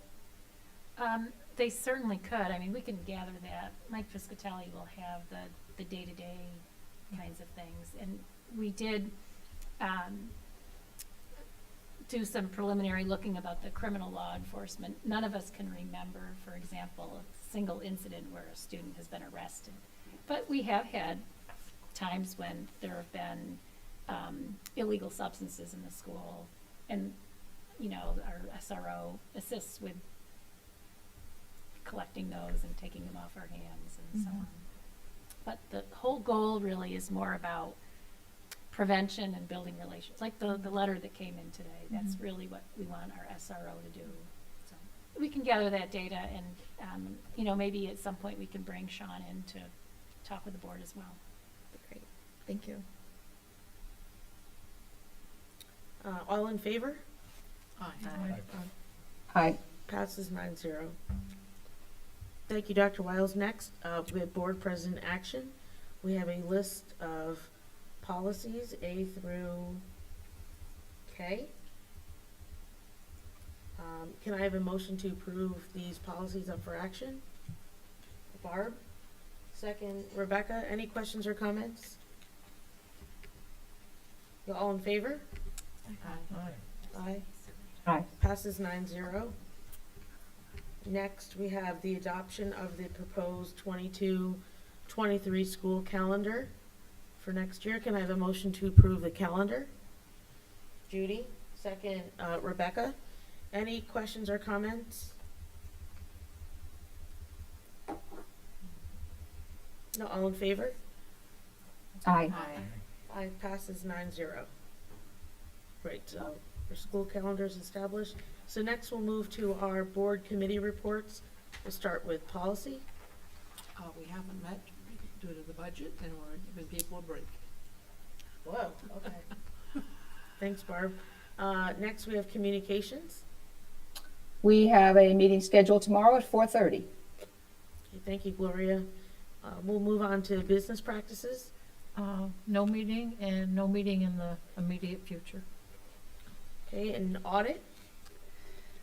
We had a meeting a week or two ago, where we went over the draft, audit report in which we had the auditing, agency go through Title IX sports, equity, and it was really great. So I don't know if, are they gonna come in and review it? I can give some highlights, I suppose, or is it still in draft form? You can, Okay. you can go ahead and share. Overall, it seemed good to me. There was a lot of discussion amongst Rebecca and Seema and myself and our auditors. It focused primarily on money and like stipends and boys and girls uniforms and transportation costs, and it all seemed pretty good. There was some kind of clerical things that they found, compliance issues that are easily fixed, like training records not on file. I could think of a couple other ones, but overall it looked pretty favorable. So we're really happy that we did it. We had never done one before, so it was kind of new for everybody to take a look at. So it's a great baseline moving forward if you want to do it more in a couple of years. So I think they're going to come in and do kind of an outbrief at some point. I don't have a date for that. But overall, I thought it went pretty well. I don't know if there's any more comments. Yeah, no, I thought it was really interesting in that first, the district, this is the first time that they've done one, and it was helpful to know the whys behind, like, why do, certain sports have these uniforms and the rotation of how that's kind of addressed, and just all those considerations. So I think before we approve it, right, it'll come to the full board. Yes, so we have another step in the process. So you've seen the draft report. The district's going to provide a response to that in terms of the action items to be done, and that's what will ultimately be shared and then tracked going forward as we take those steps to correct any deficiencies. And I'll just one more thing. I think it nicely, I guess, aligned with our DEI efforts too, to look at Title IX in sports. So that just kind of worked out nicely. That I think Neil made the suggestion to have that be our auditing item, and that's what I think a lot of us were looking at. Blanca, did you have anything? I do, just on this topic. Recently I heard a student decided not to try out for a particular sport because they don't like the uniform, they wouldn't feel comfortable in it. And so, do we have rules about that? If a student doesn't feel comfortable, like they feel like they're overexposed, what do we do? I brought up that question with them, actually. I wondered if you talked about that. Of like historicals, like some schools, why are the women's volleyball so short? It's supposed, and the answer from I think it was Dave Austin, was that they should always feel comfortable to go to the coach, and that his answer was that they would always make an accommodation for that student. So if there is somebody struggling, then I suppose I would suggest they go through their coach and remedy that way, because that was something So it's not an immediate no, if you're listening out there, it's not an immediate no. No, it shouldn't be. Right. I had to wear the smallest, I don't even know if they should be called shorts, they were like underwear when I ran cross country, and I didn't like that whatsoever. He said 1994. And they also have input, the students have input on their uniforms. We talked a while about that because I was interested. Yeah, I think the coach brought like different styles and different brands and asked the students or the athletes, for their input, which there was just a lot more decision making behind all of those things that went into it. So I think if you come with questions, I don't know, will Dave be here that day that we Well, you should be it'll be the corrective action plan, so discussing the findings and then the recommendations going forward, so we would have Dave there as well. Okay. It's just good to know there's options. I don't think I felt like that when I was a student, like I couldn't, refuse. So it's good to hear that publicly. Yeah, no, although it wasn't looked at particularly in this, we discussed it quite a bit, on that day, I remember, so. I encourage them to bring their concern forward and it'll be addressed. And then last, the DEI committee? I suppose that's me too. We haven't had a meeting since our last board meeting, and we have another one on, the 23rd. 23rd, online. Thank you. Okay, thank you, Kelly. Next, we have public comment number 2. Linda, did anybody sign up? Okay, thank you. And then lastly, board issues, ideas, and sharing. Does anybody have anything to share? Seema? Yep, Gloria? Go ahead. I didn't plan to share this, but I went to do the evaluation and it's not going through for the meeting evaluation. It's coming up, this form is no longer accepting responses. So I don't know if something's up. Yeah, same.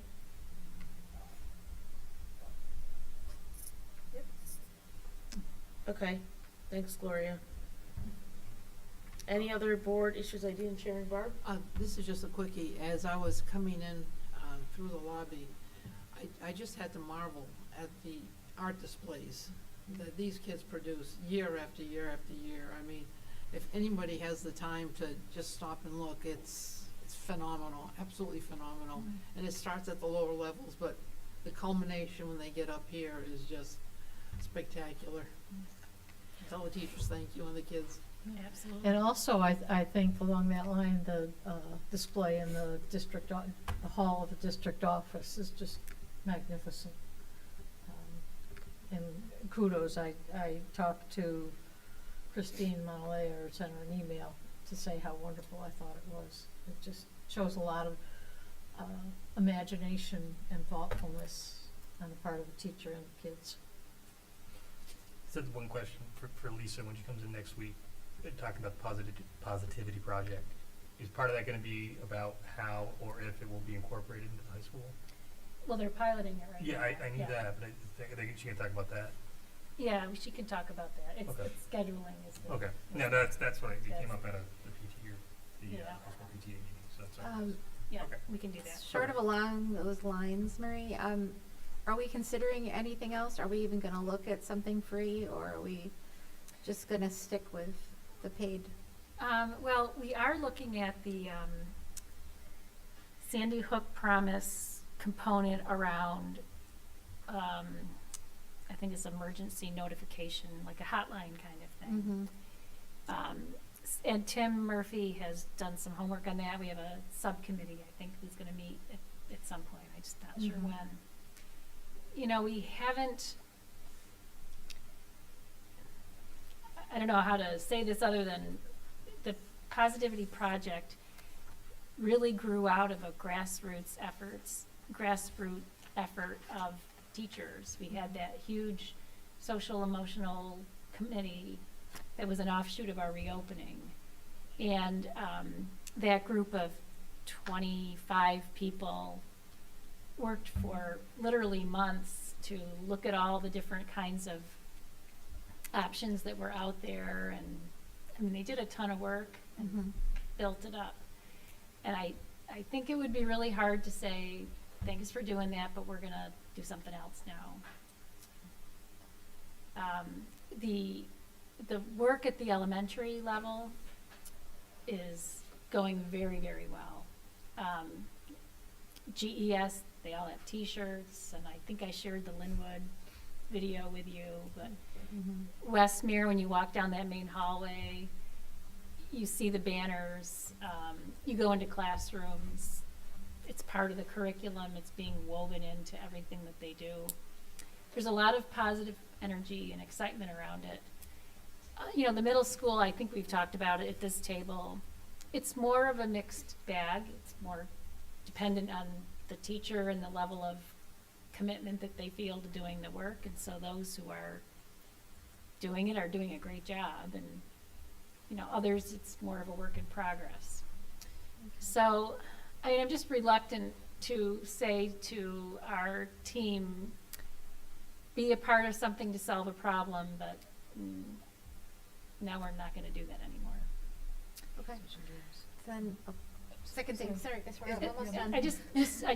Plus I just wanna say, and we just got it started too. I mean, we've only been months into it. When Lisa comes next week, I would really love to hear, so, you know, in case she needs to prepare, I'll put that out now. I had some reservations about going with a school psychologist versus a social worker. And I remember there was a lot of discussion and sort of reassurances that it would not just be a situation where we hire someone and they're used for testing, that there would be some sort of contact with students and something that addresses mental health. So if she has any information on that, Sure, that would be I think that great. came up last week, cause I have that on the Yes. list. Okay. Thank you. And I'm sorry, Rebecca. No, I think I interrupted you. Just about the positivity project. I don't know if it necessarily has to be like an either or decision, right? So maybe it works really well in the elementary school, and that's where the curriculum could be focused. Maybe there could be something else that we offer for the older students. Well, we currently do have sources of strength for the older students, but the challenge with that is that it's not every student. It's, you kind of opt in to participate and to become a trainer, and so it's not a universal kind of thing, whereas the positivity project is universal. So, I understand it's not either or. We're trying to make the best path forward and to provide students with the supports they need around that area. Because we definitely, and this year has been hard for kids, and we're seeing it in behaviors and just a lot of different things where this has been a very challenging year, for sure. Different than last year, but not easier. Yeah. I'm gonna echo, like, both my kids are at GES, they talk about the Positivity Project all the time, they love it. Maybe that's just their experience at that school, but, you know, I will say, I mean, you know, they're 6, 8, and 10, they don't talk about a lot, but they do talk about that. You know, one of the working hypotheses we have is that at the middle school, the younger students, this is, you know, they're starting there.